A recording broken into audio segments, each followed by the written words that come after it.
أعوذ بالله من الشيطان الرجيم.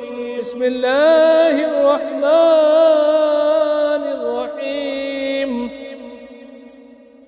ألف لام را، تلك آيات الكتاب وقرآن مبين.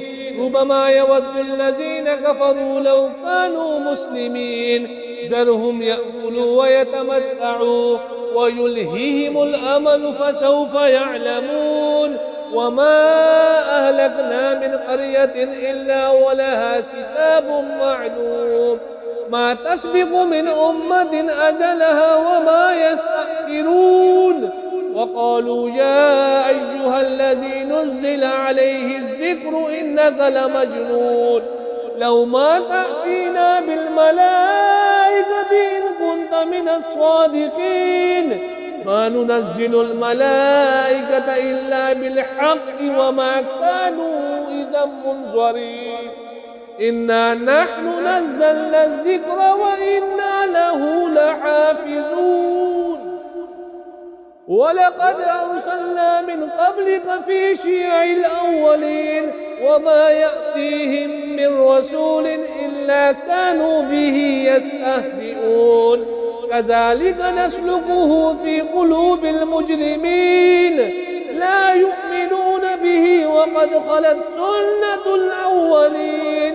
ولو فتحنا عليهم بابا من السماء فظلوا فيه يعرجون لقالوا إنما سكرت أبصارنا بل نحن قوم مسحورون. ولقد جعلنا في السماء بروجا وزيناها للناظرين وحفظناها من كل شيطان رجيم إلا من استرق السمع فأتبعه شهاب مبين. والأرض مددناها وألقينا فيها رواسي وأنبتنا فيها من كل شيء موزون وجعلنا لكم فيها معايش ومن لستم له برازقين. وإن من شيء إلا عندنا خزائنه وما ننزله إلا بقدر معلوم. وأرسلنا الرياح لواقح فأنزلنا من السماء ماء فأسقيناكموه وما أنتم له بخازنين. وإنا لنحن نحيي ونميت ونحن الوارثون. ولقد علمنا المستقدمين منكم ولقد علمنا المستأخرين. وإن ربك هو يحشرهم إنه حكيم عليم. ولقد خلقنا الإنسان من صلصال من حمأ مسنون والجان خلقناه من قبل من نار السموم. وإذ قال ربك للملائكة إني خالق بشرا من صلصال من حمأ مسنون فإذا سويته ونفخت فيه من روحي فقعوا له ساجدين. فسجد الملائكة كلهم أجمعون إلا إبليس أبى أن يكون مع الساجدين. قال يا إبليس ما لك ألا تكون مع الساجدين؟ قال لم أكن لأسجد لبشر خلقته من صلصال من حمأ مسنون. قال فاخرج منها فإنك رجيم وإن عليك اللعنة إلى يوم الدين. قال رب فأنذرني إلى يوم يبعثون. قال فإنك من المنذرين إلى يوم الوقت المعلوم. قال رب بما أغويتني لأزينن لهم في الأرض ولأغوينهم أجمعين إلا عبادك منهم المخلصين. قال هذا صراط علي مستقيم. إن عبادي ليس لك عليهم سلطان إلا من اتبعك من الغابين.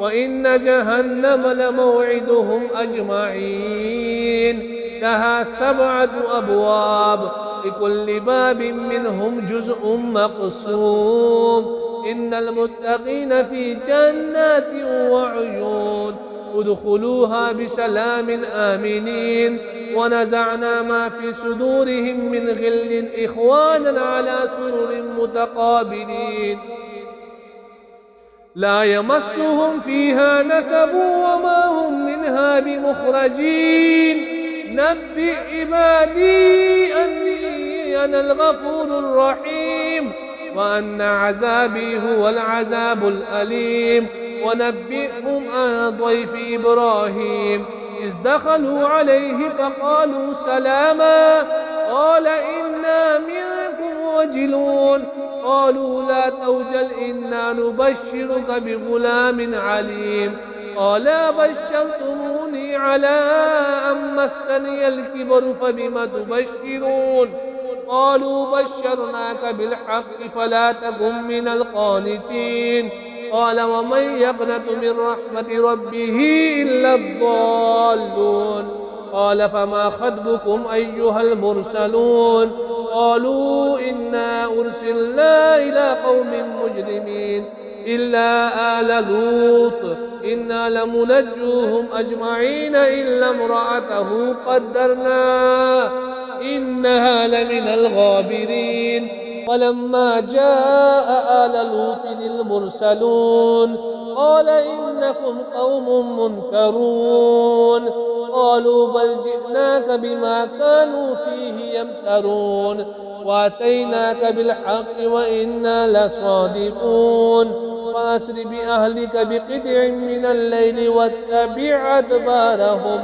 ولا يلتفت منكم أحد وامضوا حيث تؤمرون وقضينا إليه ذلك الأمر أن دابر هؤلاء مقطوع مصبحين وجاء أهل المدينة يستبشرون قال إن هؤلاء ضيفي فلا تفضحون واتقوا الله ولا تخزون قالوا أولم ننهك عن العالمين قال هؤلاء بناتي إن كنتم فاعلين لعمرك إنهم لفي سكرتهم يعمهون فأخذتهم الصيحة مشرقين وجعلنا آليها سافلها وأمطرنا عليهم حجارة من سجيل إن في ذلك لآيات للمتوسمين وإنها لبسبيل مقيم إن في ذلك لآية للمؤمنين وإذ كان أصحاب الأيكة لظالمين فانتقمنا منهم وإنهما لبإمام مبين ولقد كذب أصحاب الحجر المرسلين وآتيناهم آياتنا فكانوا عنها معرضين وكانوا ينحتون من الجبال بيوتا آمنين فأخذتهم الصيحة مصبحين فما أغنى عنهم ما كانوا يكسبون وما خلقنا السماوات والأرض وما بينهما إلا بالحق وإن الساعة لآتية فاصفح الصفح الجميل إن ربك هو الخلاق العليم ولقد آتيناك 7 من المثاني والقرآن العظيم لا تمدن عينيك إلى ما متعنا به أزواجا منهم ولا تحزن عليهم واخفض جناحك للمؤمنين وقل إني أنا النذير المبين كما أنزلنا على المقتسمين الذين جعلوا القرآن عضين فوربك لنسألنهم أجمعين عما كانوا يعملون فاصدع بما تؤمر وأعرض عن المشركين إنا كفيناك المستهزئين الذين يجعلون مع الله إلها آخر فسوف يعلمون ولقد نعلم أنك يضيق صدرك بما يقولون فسبح بحمد ربك وكن من الساجدين واعبد ربك حتى يأتيك اليقين.